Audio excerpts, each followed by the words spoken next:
duathlon event Saturday, June the 25th, 7 to 10 a.m. at Druid Park in Baltimore. Registration is for children ages 6 to 15. Join us as we fight childhood obesity by keeping kids active. For registration or more info, visit theiabt.org. All right. That was a mouthful. Special guest in the building. And why don't you go ahead and introduce yourself, sir and ma'am? Hi, my name is Mike Warren. I'm the writer of several LGBT novels and short stories. Okay. Oh, it's my turn? Yes, All ma'am. right. I'm Marlo, and I'm his daughter. Okay. All right. So, welcome. Definitely. Got my posse. Got your posse. Very small posse. And, But he's trying. steadily growing. Of course. Okay. All right. One at a time. What? Are you only child? Unfortunately, no. No? You wanted to be. Like me. Joking. Like me. I wanted to be an only child. It did not work out that way. I have 3 sisters. But, Mr. Warren, where did you grow up? Actually, I grew up here in Baltimore, born and raised. East side or west side? East Side. Okay. Okay. Did you grow up reading a lot? Actually, no. You know, I never even thought that I would grow up and even start writing because I didn't read. I read here and there. I read while I was in school. You know, I read when we were given an assignment in school to read a book of our choice. You know, and both books that I read during that time, which you may recall, which was by Richard Wright, Native Son and Black Boy, and I thought they were fantastic.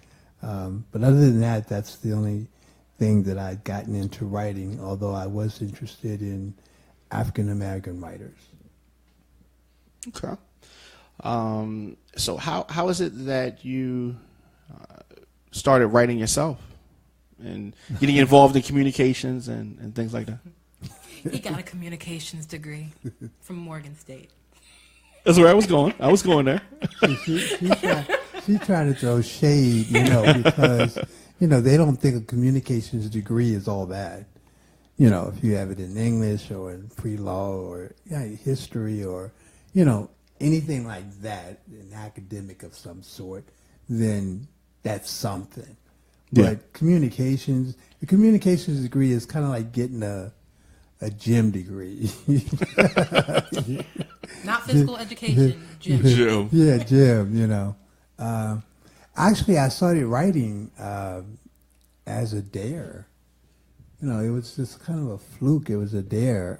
There was a friend of mine who has since passed on, who had written a book. And, you know, I never knew anybody that had written a book. And I thought, wow, you know, that's cool.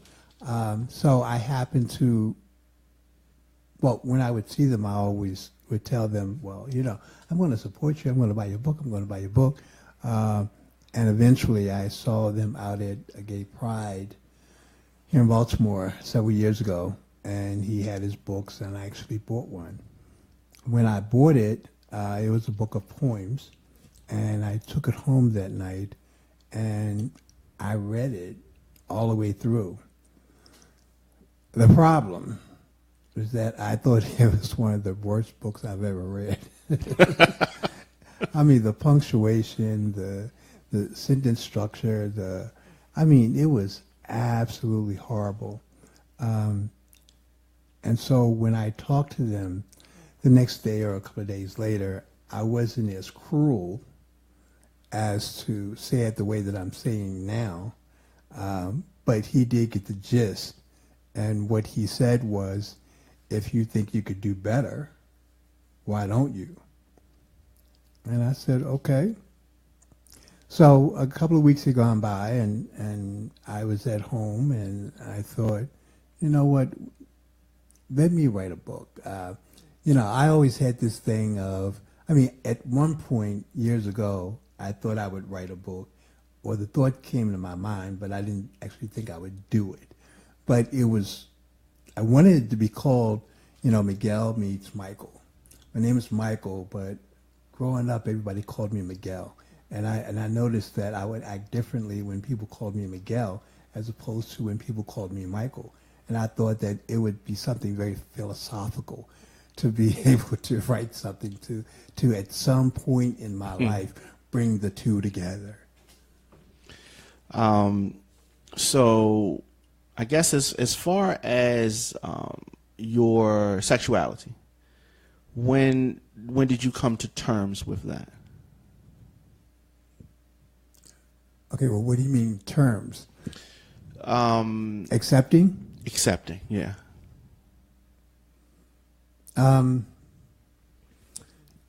That would have to be. I was almost in the process of getting out of the military. I went in the military when I was 18 years old, and had that. Was this a choice? Yes. This was actually right after the draft, back during that time when I went in, and I signed up in 1975, and actually went in February of 1976. So it was right after the draft and right after the Vietnam era. This is when my sexuality started, let's put it that way. But the whole time while I was there, I didn't accept the fact that, I was gay. Because actually I got married in September of 1976. And I had a son, So with that part of my sexuality, I just kind of thought that I was just fooling around. I wasn't gay, just because I would let somebody, give me fellatio, that doesn't mean that I'm gay. I mean, I wasn't penetrating anybody, so I wasn't gay. Prior to going into the military, did you have any thoughts like being with another man? Actually, no. The thought really never crossed my mind. The thought never crossed my mind because I didn't have a chance to really think about it much, because growing up,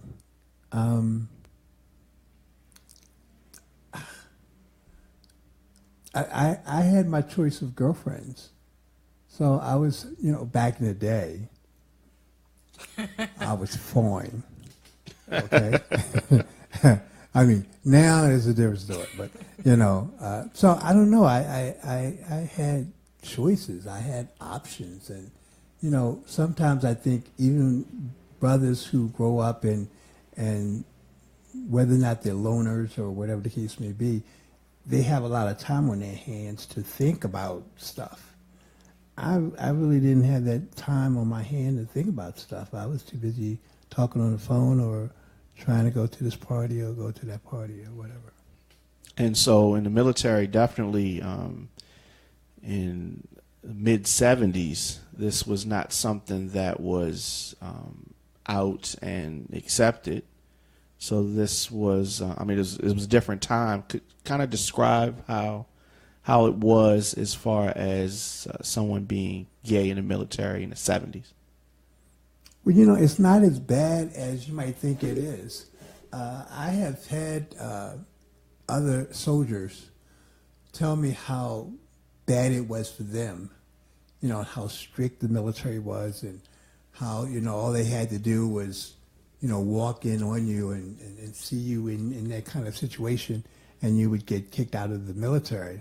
And even though that's true, I was never in a situation where they had this long, drawn-out investigation because they heard that somebody might be gay. There were several guys in my platoon who were very feminine, and I write about it in the book, which is called A Private Affair. This one guy used to, You know, in his uniform, he would actually go and get his uniform tapered to fit him perfectly and would wear pink heart-shaped sunglasses and sashay down to formation. And the first sergeant, the captain, the lieutenant, all of them were there. They saw him. They knew what the deal was. You know, they had the feminine boys had so much on the trade or the straight men that they just looked another way because they didn't want their stuff to be put out there. Mm. The gentleman that you're speaking of, what was his nationality? African American. Was there a big racial divide from your experience in the 70s in the military? No, not at all. At least I don't recall. I mean, again, that's been some time ago. Yeah. But I don't ever remember anything being racist. I don't ever remember being treated differently than my white counterparts. You know, and sometimes I hear stories on TV or on the radio or whatever, you know, about how certain things happened back during this time period and, you know, that sort of thing. And, you know, I feel like, well, I must have missed out because I didn't see none of that. The only difference that I saw was in 1978, I got redeployed to Honolulu, Hawaii. And I couldn't wait to go. I didn't think I would ever be able to go to a place like that. But what I did see was racism over there. But what I liked about it is that if you were black and they didn't like you, you knew it. As opposed to here in the States, you know, they play these games and, you know, they smile in your face and talk behind your back. Mm. But over there, you know, they were upfront with it. If they loved you, they loved you. If they didn't like you, they let you know. But no, I didn't have any issues. That's much better, actually. You know what I mean? Yeah. What type? So, how long were you in the military? Technically 6 years. And so, when you came home, you were, I guess, definitely in a different mental place than when you went in. Well, I was still married. So as I was getting out of the military, and I realized I began to accept my sexuality, I knew that there would be issues between my wife and I. When did she find out? Well, honestly, she found out before I even came home. We had even broken up before I had even come home. However, I still had to deal with her because we had children together. Yeah. So that's what I mean by, you know, when I came home and having to, you know, deal with her because of the children. Were you you and your wife, were you able to maintain a friendship? No. Okay. I know that that probably was difficult on your children. Well, I suspect that it was. But, you know, I've always tried to be a part of their life because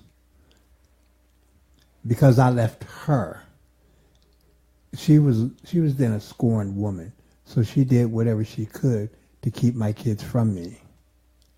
My oldest son, you know, he knew who I was, so there wasn't too much that she could do when it comes to him because he knew who I was. While being in the military, she had given birth to my daughter, and because I was in the military, I wasn't around her a whole lot. And so when I came home, wanting to spend time with her, she always had other sociable obligations as a 3-month-old. And this is your daughter that's beside you right now? No. No? Oh, no. Okay. No. No, she's my baby girl. Okay. You're our baby. Oh, thank you. Thank you. Someone thought I was 17 the other day. Happens. She's not that young. But. So you said your infant child was very busy. Mm-hmm. And that happens a lot, like you said, with scorn people in relationships, using the children as weapons. So, like, what about family and friends? What type of relationship did you have with them after the military? Well, as far as the family is concerned, only my immediate family knew about my sexuality. Cousins and aunts and uncles and all that, they wasn't aware of that. I had told my mother, and my father really wasn't in the picture either. Him and my mother broke up. He had remarried years ago, and so he wasn't in the picture. So basically, my mother was my mother and father. So I kind of felt as long as she knew, and she still loved me for me, I could care less about everybody else. And that's pretty much how it went.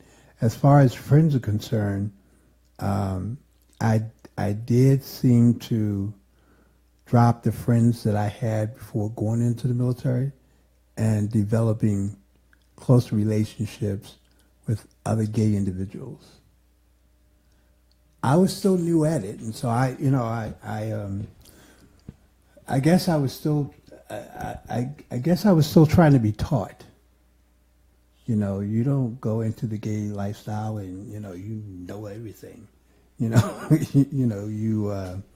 What did you learn? Like, what did you have to learn as far as, as far as what? Did the same rules apply with heterosexual relationships as they did with gay relationships? Do heterosexual relationships, when it comes to a guy and a girl breaks up, is it okay if that guy starts dating her girlfriend? Did that rule apply to men? Because men are on a different level when it comes to our sexuality. We don't do it because we are emotionally involved.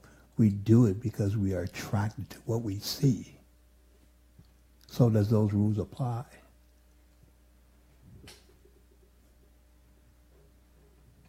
And the same things. rules apply, correct?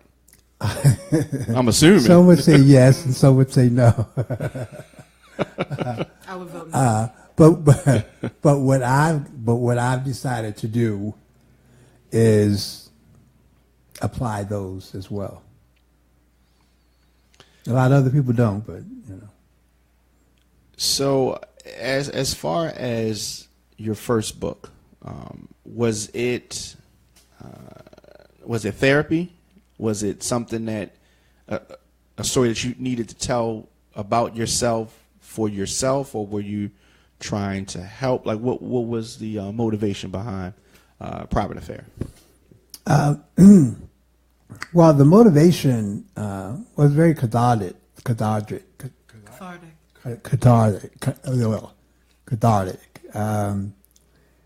There was a couple of reasons. Like I said, one was a dare.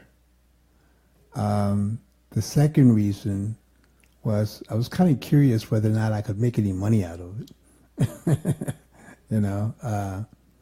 And of course, one of the other reasons were I thought it was time to let my kids know about my sexuality. Because up to that point, they didn't know. Now, to be able to put it in a book, it's not the best way to tell your kids or anybody for that matter. But I wanted to tell my story before I left this earth, and had somebody else try to tell my story. I wanted them to get it from the horse's mouth. That's what I did. That's how I felt. This is what I said. This is what it is. Have the privilege of having your daughter beside you. What type of reaction did you have to your father's book, his first book? Well, I haven't read it, but I didn't really have much of a reaction to it. Like, that's my dad. Yeah, it didn't really bother me at all, and it didn't surprise me either. So it was just like someone telling you, "Oh, I dyed my hair yesterday." Oh, that's great. It just didn't seem. But I know for him it was cathartic. But for us, well, for me personally, it didn't really change anything. Yeah. I think it changed as far as when it comes to a couple of my other kids. Like with my oldest son, well, he won't tell me, but I know he enjoyed it because when the book came out, from my understanding, he went out and bought like 5 copies. One for himself, one for his mother, one for his sister. It was like, he wanted to get it out there, not to help promote it, but look what your father did, kind of thing. My other daughter, her sister, I thought that since she was a couple years older, and she actually read the book, which I'm very surprised because she don't read. She's not into reading. But I remember when she had finished reading the book and she called me on the phone, and I was kind of surprised because she had told me that she read the book, and I was on my way out to do a book signing at the time, and I really didn't have a chance to talk with her. But what surprised me was that as opposed to asking questions like, well, if you're gay, why did you do this? And why did you marry my mama? And why did you blah, blah, blah, blah, blah, blah, blah, blah. Instead, she wanted to know whether or not it was going to be a sequel. Yeah, because this is part of a trilogy. Yeah. And that told me that she enjoyed it that much. For someone who doesn't read, that she enjoyed it that much that she wanted to know more. So the main character in the book we're speaking about is named Sean. Sean Matthews. How much of Sean is you? About 90%. Sean was me. Sean was someone who, had gotten married, went into the military. He really never knew any gay people per se. I mean, he knew gay boys when he saw them. We had gay boys in the community who were very feminine, and sashay up and down the street and that sort of thing. But we didn't hang with them. We didn't deal with them. I guess they were like the plague. We just didn't have anything in common with them. But it wasn't until I went into the military, I met Cameron, who is the other lead in the book. I met Cameron, and Cameron was very feminine. When I first met him, he scared the hell out of me. He was just too out there for me. He's flamboyant. Very, very. I mean, he was very far from having a menstrual cycle of his own. I mean, he was just there. But I think what I think what changed things was the fact that if you could make me laugh, we could be friends. So he would make me laugh all the time. We were, unfortunately or fortunately, we had to room together. I first met him when I went into the military. After my basic training and AIT training, which was in South Carolina, I came back to Baltimore to Fort Meade. And it was great because this is where I was from. He was from Omaha, Nebraska, and he was coming to Fort Meade. And before we left Fort Jackson, I just said, hey, well, look, I'm from Baltimore. When you get here, look me up and, I'll show you around, trying to be a good host. But when I reported in, I found out that he was my roommate. It was like, I didn't expect all that. Yeah, I wanted to be nice, but I didn't want all that. But actually, I'm kind of glad I did because I got a chance to know him very well, and he was funny. He made me laugh all the time. People were constantly saying, Hill. My last name is Hill. Hill, why you hanging around with Cameron? What's that about? And I used to just tell them, I didn't care what they thought. I knew I wasn't doing anything. We weren't doing anything. We were just hanging out, and he was my roommate, and he made me laugh. And so, I just told them, he's a friend of mine. So I didn't care about what they thought. He saw that and began thinking that there was more to it than it really was. Yeah, because I guess a lot of people would not have defended the friendship the way that you did, and he was definitely, I'm sure, surprised by that and right. took that as a green light. Yeah. Green light to try you. Yeah. Well, yeah, but that didn't happen because for me, he was like a little brother. I didn't see him that way. I didn't look at him that way. That's not what I wanted. However, still at this point in time, I was married, and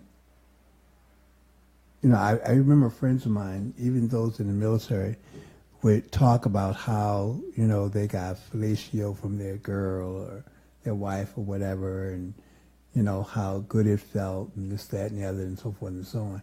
Now, I was only 18, 19 at the time, and even though I had that done, I had never went all the way, if you know what I mean. Climaxed? Yeah. Okay. I hadn't climaxed. Okay. And they would talk about how great that was, and she swallowed all of it, and that sort of thing. Yeah, this was in '76, so I guess you could do that.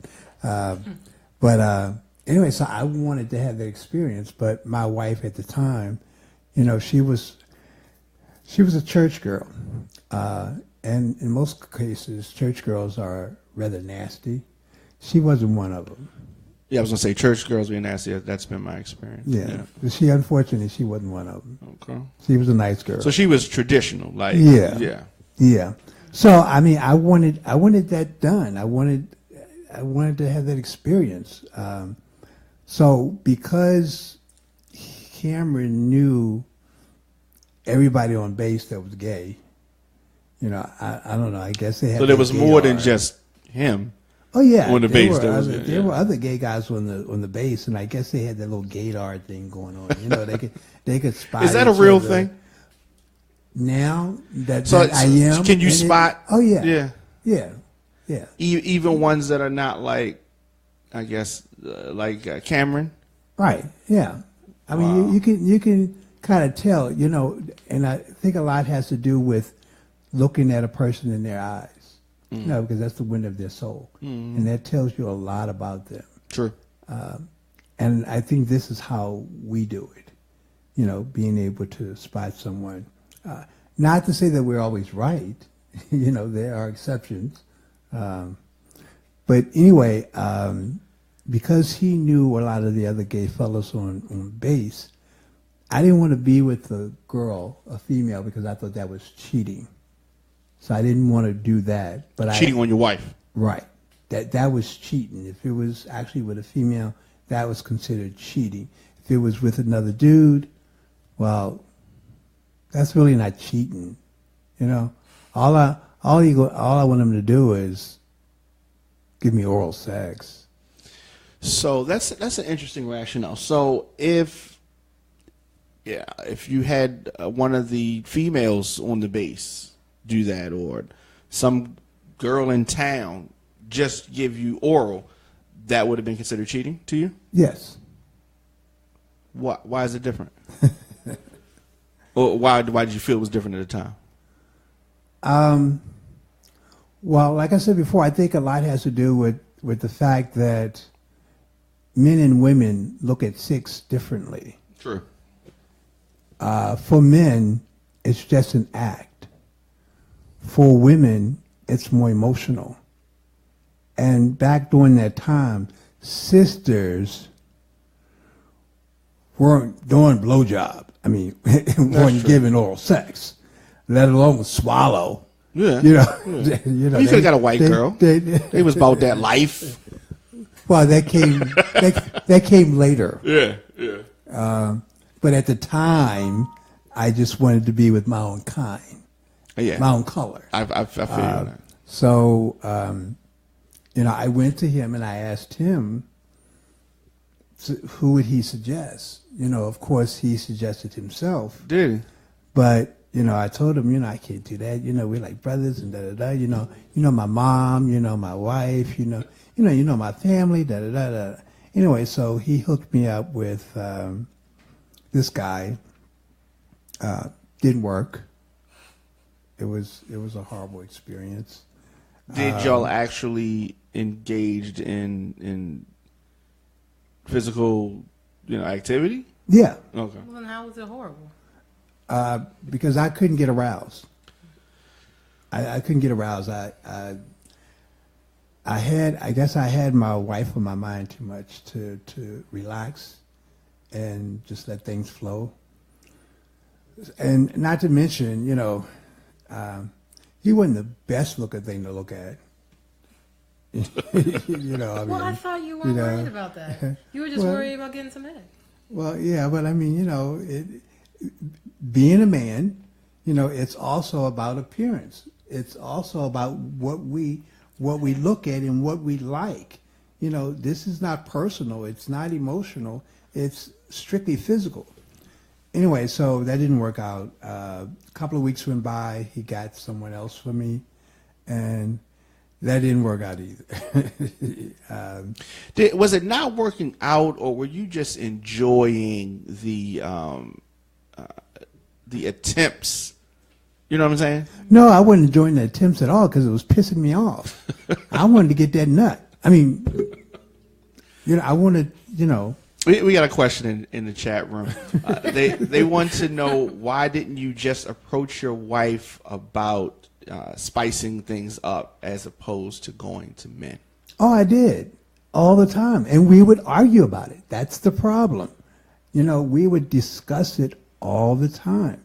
To the point where we would start arguing about it, and it would just make the situation worse.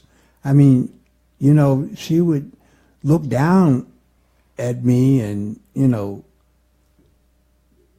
pick it up like it's a disease. Okay. So she did it, but she did not enjoy it, and so therefore, well, she didn't even do it. I think she did a little lickety lick. Yeah. But that was it. That's as far as it went. Did she expect you to do her? No, I did, but no. So she just wasn't into that. Right. She wasn't into it. Yeah. This I don't know if you did proper vetting with her, because if you were into this and she was not, this is something that should have come up early. Well, I mean, it came up, I believe. But now keep in mind, I'm only 19 years old. Yeah.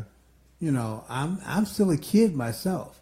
I True. am not mature enough to have 20/20 vision to say, okay, this is what I need to do in order to get from point A to point B. Fair. That's fair.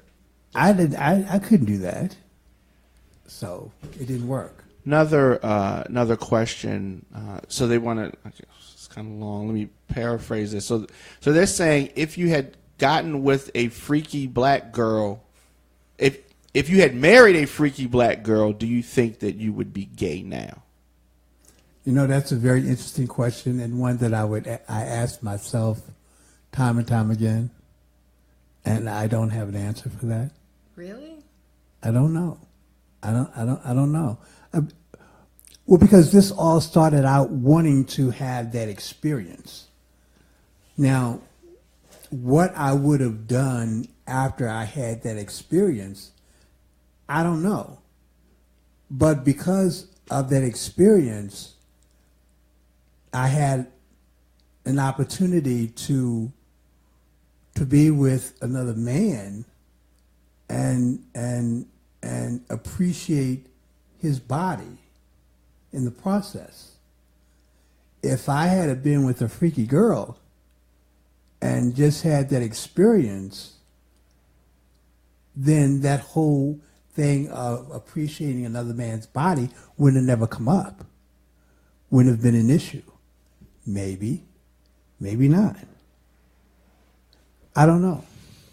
So this actually hits on a question that I've had, and I've interviewed several people that have given different responses on this. So do you believe that people are born gay?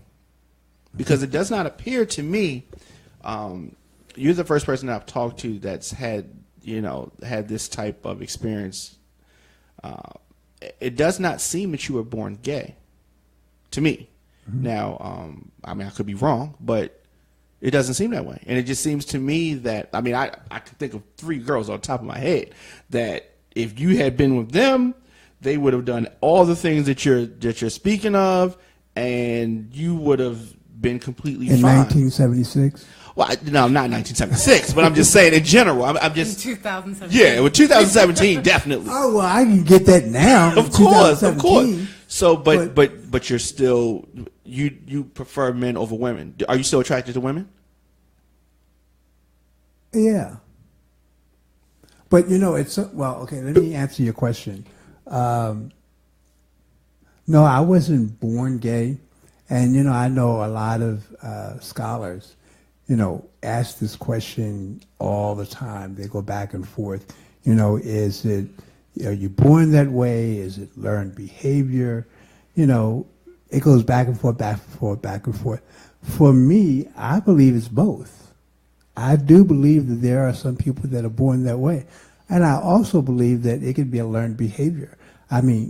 Case in point, not only being in the military, but even when it comes down to, these brothers who had never ever been with a guy before, but then they go in prison, and they're in prison for 10, 15, 20 years. What do you think they're going to do? They're going to get some kind of relief, And then they may say, well, I'm not gay. I did what I did under the circumstances, But to that question, I think it's both. It depends on the individual. So people just tuning in, Diamond K in here with author and his daughter. We are sitting down with Mr. Mike Warren. So how many books have you written? Because when I look at your catalog, you have a lot of books. So how many have you written? And released? I think the last I counted was 52. Okay. You're busy? Well. A little bit. Yeah, so after your first book, you knew going in that this was going to be a trilogy? Well, actually, it's not a trilogy. It's a 5-part series. Okay. It was a trilogy when I was with my publication company. I was fortunate when I started writing, and I started going after publishers. It took me about a year, and I finally found a publisher who enjoyed the manuscript enough to want to be able to put money into it, and they did. And I know writers even today who've yet to be able to find a publisher. Mm-hmm. Hence the reason why a lot of people just self-publish. Right. So my first 4 books was through my publisher, and that's where the first 3 books came out associated with A Private Affair. It wasn't until like a year or so later, people were still asking me about, your last book, are you going to have a continuing story? There's some things you left out, we still want to know, da-da-da. So I made it into a 5-part series. So it's 5 parts now. That's interesting. That's interesting. So where do these stories come from? I'm a freak. No. Well, that has a lot to do with having a lot of time on my hands. Mm-hmm. Back to your point about him being busy. Yeah. Me having a lot of time on my hands. And I think it's also interesting because, you can take these characters and you can intertwine them in ways that whatever you see fit can happen. And there's a certain amount of power in that I get off on. As far as controlling the story and the characters and yeah. what happens with them. Have you had to deal with anybody in any of your books coming to you and saying, "This is me that you're talking about," or somebody in your life? Oh yeah. Yeah. Yeah. What type of challenges with that? Prove it. It is. But those that like the Private Affair, the 5-part series, those are real people. Did you change? So you changed everyone's name? Right. I changed their name. Even when it comes to Cameron, that's not his real name. Right. But I haven't talked to him in a while. It's been about 8 or 9 months now, but he's still hanging in there. He's not living here. He's in Iowa or someplace. I don't know, someplace. But I've talked with him. I lost contact with him. Someone had informed me that he died. And for a good 15 years, I thought he was dead. And about 2 years ago, I was on Facebook, and I saw his son. And I hit his son up just to say, "Hey, I was a friend of your dad's. How's your mom and everybody doing?" And he made a comment about, "Mom is fine, Dad is fine." I was like, "What?" I said, your father's okay?" And he said, "Yeah." And I was like, "Oh, well, you gotta, give him my number, have him give me a call. I haven't talked to him in so long." I never did tell him about my books. I never did tell him his lead character. Surprise. Cameron Jenkins. So. You never told him? No. Okay. And we kind of lost contact again. And I guess that's me because I don't stay in touch with people like I should. How active are you on social media? Well, I used to be very active because I was constantly posting my books all the time. I was just getting it out there, just posting. Facebook had changed their format a little bit, and under your groups, before they would list all of your groups on a separate page, right? And you could click on them, go to that group, and paste your stuff on their page, and come back and click on the second group and patient. Well, I ain't like that no more. Yeah, the algorithm has changed. It's changed, and I can't do that no more. And I'm pissed off about that. I really am. But I'm not as active as I used to be. I'm very active when I'm in the process of writing a new book, because I just want people to know about it, and I usually will put the cover out there so people can see it and get feedback as to what they think it is and what it looks like and so forth.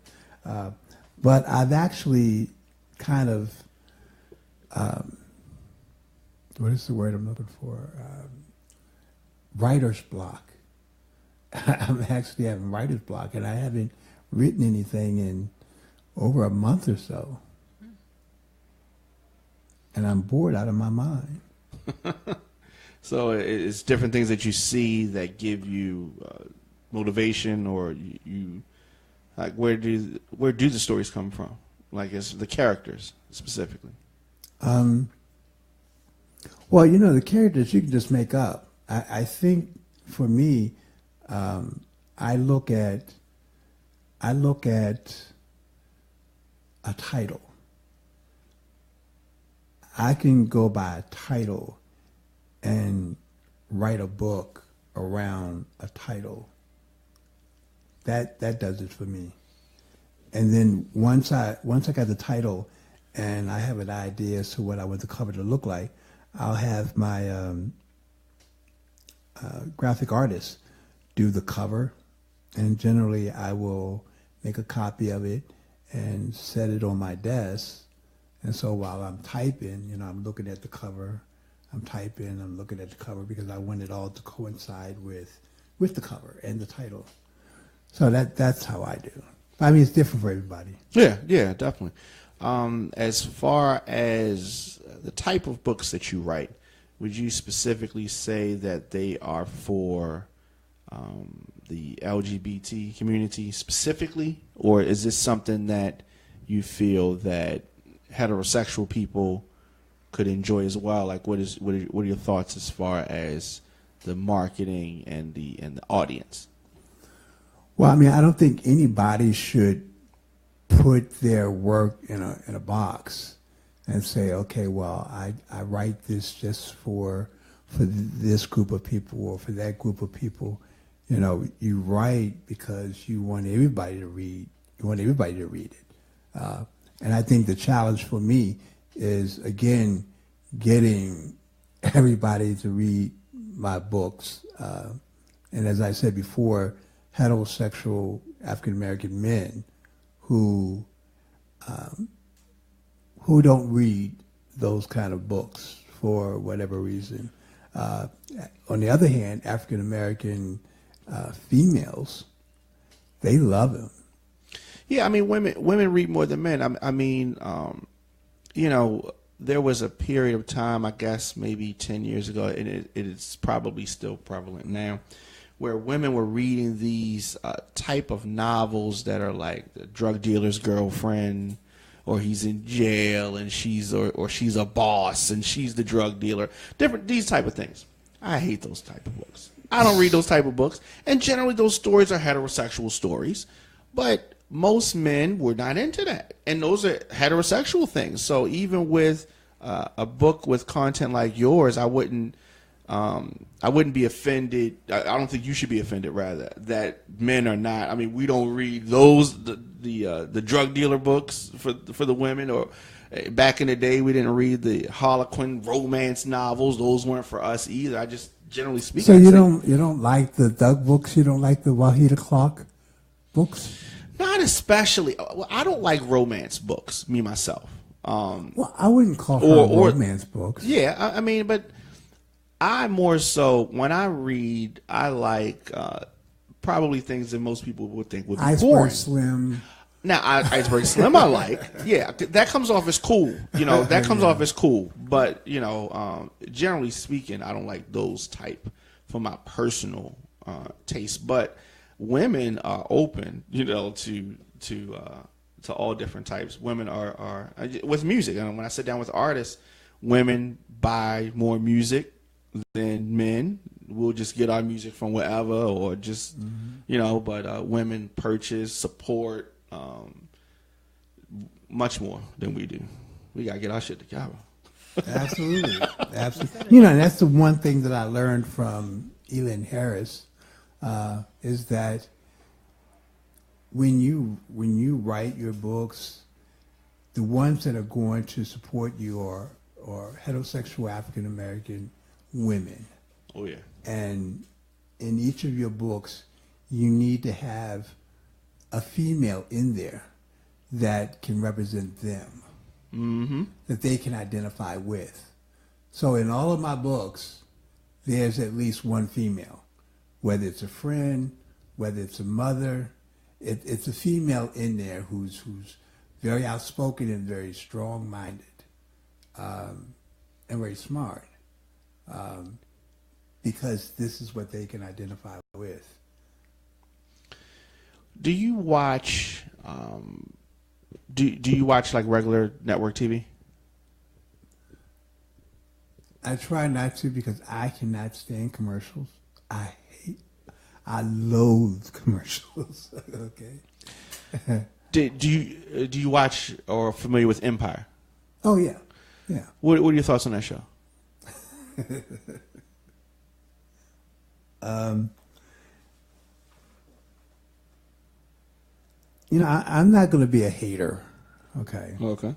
I'm not going to be a hater. It's entertaining.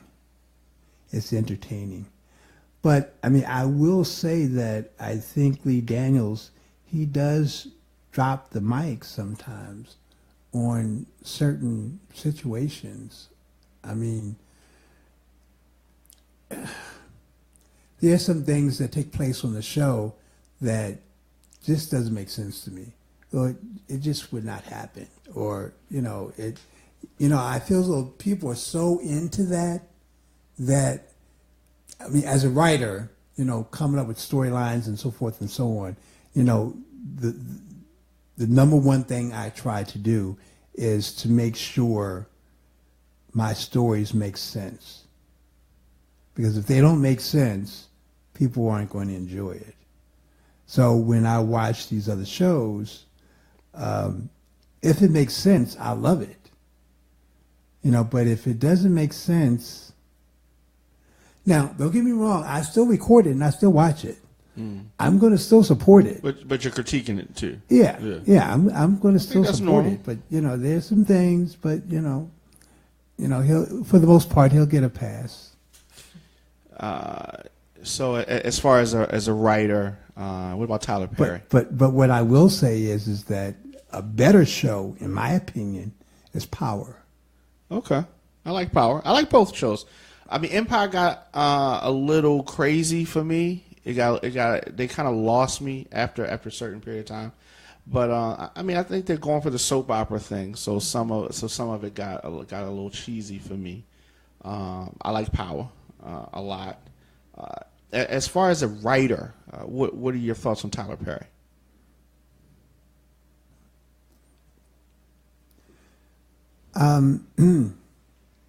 I don't have much thought on Miss Perry. You said Miss Perry? Yes. Okay. So in your opinion, Tyler Perry is gay? Really? I'm asking. You didn't ask me my thoughts, but really, he acts like. He won't say that. And why is that? Because Lee Daniels wears it on his sleeves. Well, yeah. I can't answer for Tyler Perry as to why he does certain things. I'm not up in his head, so I don't know. But when it comes to him, I am going to hate just for a minute. Give me a minute. Okay. So I can hate. When A Private Affair first came out, everybody was telling me, "Oh, you gotta send this to Oprah's book club. You gotta make sure her girlfriend Gail gets it. You gotta send a copy of it." Gail is her girlfriend. Yeah. You gotta send a copy to Tyler Perry, and all of this stuff that people were telling me. So were they good ideas? Well, I thought they were. So I tracked down Tyler Perry's studio address. In Georgia? Yeah. Yeah. And I sent him a copy of it. And I think like 3 weeks had gone by, and I hadn't heard anything. But then I checked the mail, and I got the book back in the mail. And I got a letter. I'm sure it wasn't from him. I'm sure it was from his staff. Yeah. Who made a comment about Mr. Perry does not accept gifts from fans. Thank you, but no thank you. Okay. It wasn't a gift. So how did you what did you include with the book as far as the I include a letter, saying that, this is my very first book. I just would like to see if I can get some feedback from you. Is this something that you think that would make a good movie? All of this stuff. Yeah. And they just, right. And to his defense, I'm sure it never crossed his desk. So they probably took the language to mean that it was a gift, like kind of review this. And that's probably it's probably what it was. Probably a generic letter that they sent. Yeah. Just to make sure. Yeah. Back in the day when I used to send out demo tapes to record companies, I would get back some generic thing like we don't accept unsolicited demos or something to that effect. And the channels to submit music were different than their specific address or whatever. So don't let that turned you against him. So no Medea movies for you. I don't know, pretty much. I mean, I just kind of felt like, he was just starting out as well. He had just kind of like just made it. Yeah. And, it's all about pulling people up with you. Absolutely. Now, I wasn't sending him the book to say, review this, like he's a nobody. Like, I'm a somebody and you're a nobody. So you take time out from making your millions of dollars and read my book. But, whenever you got a chance, whenever you went into the bathroom to do your business, whenever you were on an airplane flying somewhere, if you could just look at it, and give me advice as to how I could make it better or what I could do. I was asking for advice. Yeah, that's fair. So, ever since then. Okay. So with that being said, people can send you something to critique. Well, what's interesting is that I don't mind that. I don't mind people sending me stuff. What will happen is that a lot of new writers will hit me up on Facebook or wherever, and they would just want to talk to me about my journey, and what to look out for and what they should do about this, what they should do about that, and that sort of thing. And there have been some that have emailed me, a few chapters of their books and so forth. And I've told them, I don't have a problem in looking at it, but, I just want you to understand that I'm going to keep it real. Being a writer, writing a book, as you know, that's our baby. We gave birth to it. And anybody who doesn't handle it well and say nasty things about it, we get offensive. So I try to let people know up front, hey, if you want to be a writer and you want to put your stuff out here, you got to have a tough skin. Absolutely. You got to have a tough skin. If you don't have a tough skin, you might as well just forget about it. So I just want to let you know that, I'm going to keep it real. If it's something that I would buy, I think it's fairly good. But if it's crap, because you should know as a writer, what will happen is that a lot of new writers will come along, and what do they say? Oh, I got to tell you my life story. oh, if I wrote my life story, it would be #1 hit. You know, I mean, they say this all the time, and it really gets on my nerves. But the thing is that every story don't need to be told. And just because you think it's a good story, that doesn't mean that you are a good storyteller. So even if you got a good story up there and you're not a good storyteller, the book is going to suck. It will have potential, but you're not the one that should write it. Well, then why don't you write it for me? No. I don't have that kind of time to spend that much time with one person who's not a family member. No. I'm not getting into ghostwriting. I don't even want to do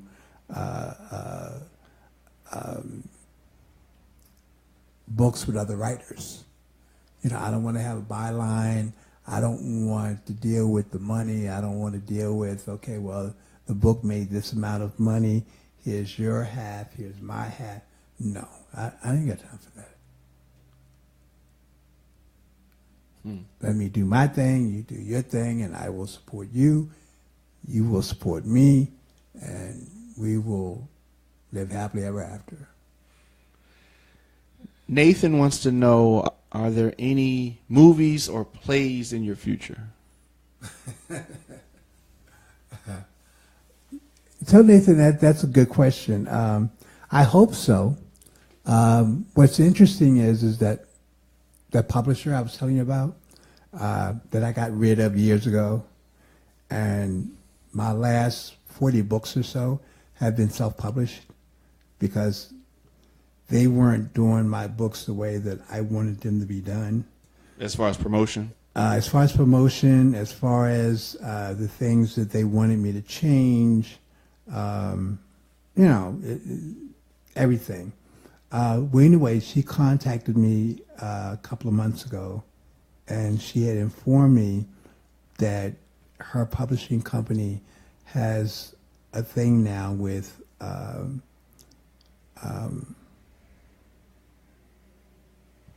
what is that network called? Netflix? Netflix. They have a thing with Netflix whereby they are doing movies as well as they're doing some series. Mm-hmm. And so she had informed me that she wanted to put A Private Affair in a series format. And do I think it had enough content to do so? And I told her, I said, well, it's been five books. So, nowadays, a series can only be 10 episodes. I mean, you can make a series out of 10 season. episodes. Yeah. Right, for one season. Yeah. I said, so, yeah, absolutely. So they've already done 2 or 3 movies of somebody else's work. So they're supposed to be working on mine. So we'll see. I mean, I'm looking forward to that. I haven't gotten that call yet, other than the fact that they're in rotation and I should be up next. But I know that once it does happen, she's supposed to contact me because she wants me to oversee it. Of course. That's important. Yeah. That creative control is important. So hopefully by the end of this year, Nate, you'll be able to go check out on Netflix A Private Affair. That is, they still calling it A Private Affair. Yeah, because they might change the title. Change the title. I definitely want to thank you for sitting down with me. How can people stay in touch with you and keep up with your work and your output is very aggressive with the amount of releases that you have. How can they stay up with you? Well, I guess the main thing is, on Facebook. My name is Mike Warren, 986. Mike Warren / Mike period Warren / 986. They can, get me on there. My email address is becool 031@gmail.com. You know, it's be cool, B as in boy, E as in echo, C as in Charlie, O as in Oscar, O as in Oscar, L as in Lima, 031@gmail.com. I have a website, but I don't even use it. And I haven't used it for years. But email or Facebook. I'm not in the Snapchat thing. Mm-hmm. You know, I haven't mastered Twitter. You know, and what's the other thing called? Instagram. I haven't mastered Instagram. You know, I don't know how to do those things. I know how to do Facebook. Facebook's easy. Yeah, Facebook's easy. And definitely, I would be remiss without mentioning the upcoming Authors Expo, African American Authors Expo. You're going to be there? Absolutely. So people will be able to come out and meet you and get books from you. Absolutely. Autographs. Any other events before then in the Baltimore area? No. Well, you know, the thing is that I've decided not. I don't want this to come off the wrong way. Do too many book signings anymore. I see. Or book clubs. I see. You know, I think when you first start out, you have to do those kind of things, you know, to get your name out there, to get your book out there, you know, to get a fan base. Sure. That's what it's all about. You know, and a fan base, that consists of at least 3,000 people as a fan base. I have that. So I don't have to work as hard. Although you can never stop working. You know, you still got to go out and promote yourself some kind of way. It's just that, as we talked before about me going out and doing book signings and people looking me up and down, you know, like, are you gay? Is this a gay book? You know, yeah. I don't need that. You know, but no, I just haven't been doing much of anything. I will do something like this, you know, podcast. I will do the literary thing come in October. If it's a big to do thing, if it's Pride or something like that, I'll do that. You know, because you won't get those same type of responses there. Right. Okay. I definitely thank you. Anything you want to say that I didn't? I want to. I can't think of any questions. You covered the whole book. Okay. Definitely. I guess if parting words, I definitely want to leave you with the last word. Is there anything that you want to say to someone who may not be as open-minded as we would like?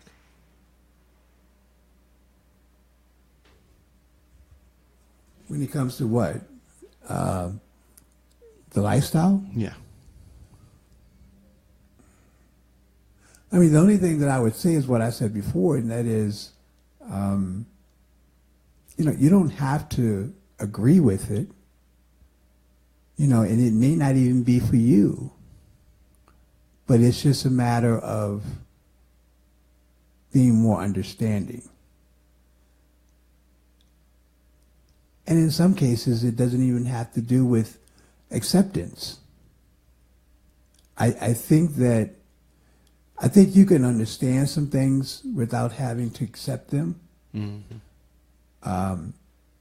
So as long as they understand them, you know, they can say, oh, well, it ain't for me, but I understand why, you know, this person may do this or this person may do that. You know, again, as long as I've helped to get them to that point, you know, my job is done, as far as I'm concerned. Well said. I agree. Not to mention they're good books. the good storylines and there's good sex. Well, that is what America is built on. Definitely. Again, I want to thank you and wish you much continued success. Thanks a lot. I appreciate it.